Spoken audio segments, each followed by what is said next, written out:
Hey folks, LA Little here with the weekly review.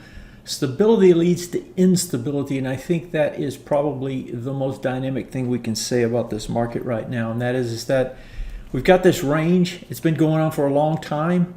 The longer it goes on, the more unstable it's going to get, and you're going to get something more violent at the end. For now, it's a range. We saw the markets basically work lower last week with that rotation out of mega caps to elsewhere.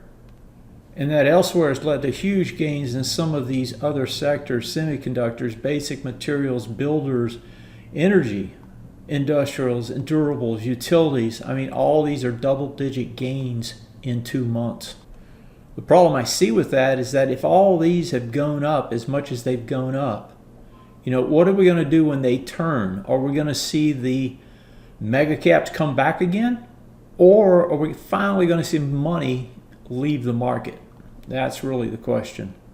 Some economic data last week, the PPI came in hotter than expected, and you would think rates would go up, but they didn't. In fact, they went down. They went down big. They broke this swing point low, and they're going after these other two, right? What does that mean? I mean, is inflation picking up and the economy is about to slow? Is that what's happening? That's stagflation. Or is it just, a push to safety right now? I don't really know the answer yet, but it is something to think about. A quick review of the primary indicators here in terms of charts. Dow Jones, right? These bullish retest regions, they fell. They fell on this last bar of the week. So now we're into the third test of the lower one. Dow's trying to roll over. XLF is what you should be looking at right now. It came back up, it tested again here. In both cases, it's rolled back down. If it breaks, it's going to join the mags on the break, right? And that's a lot of the weight in these various indexes in those two areas. And if you want some more weighting, take in the XLK, right? The XLK is regenerating lower as well. Even the invincible stocks got a shock push to the downside on Thursday.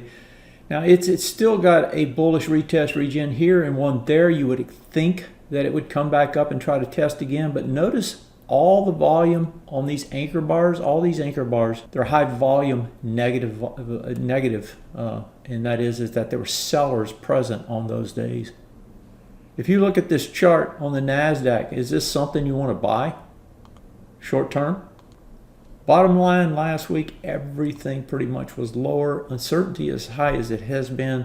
Risk reward still isn't favorable. I just don't see a reason to be trying to buy unless you're doing day trades or a day and a half, 2-day type trades. For the most part, you just want to sit this out, save your money, stay basically in cash or in something that's stable, and take an opportunity when it comes for a longer term move. Well, I hope you found this useful. Take care. Until next time, I'll see you.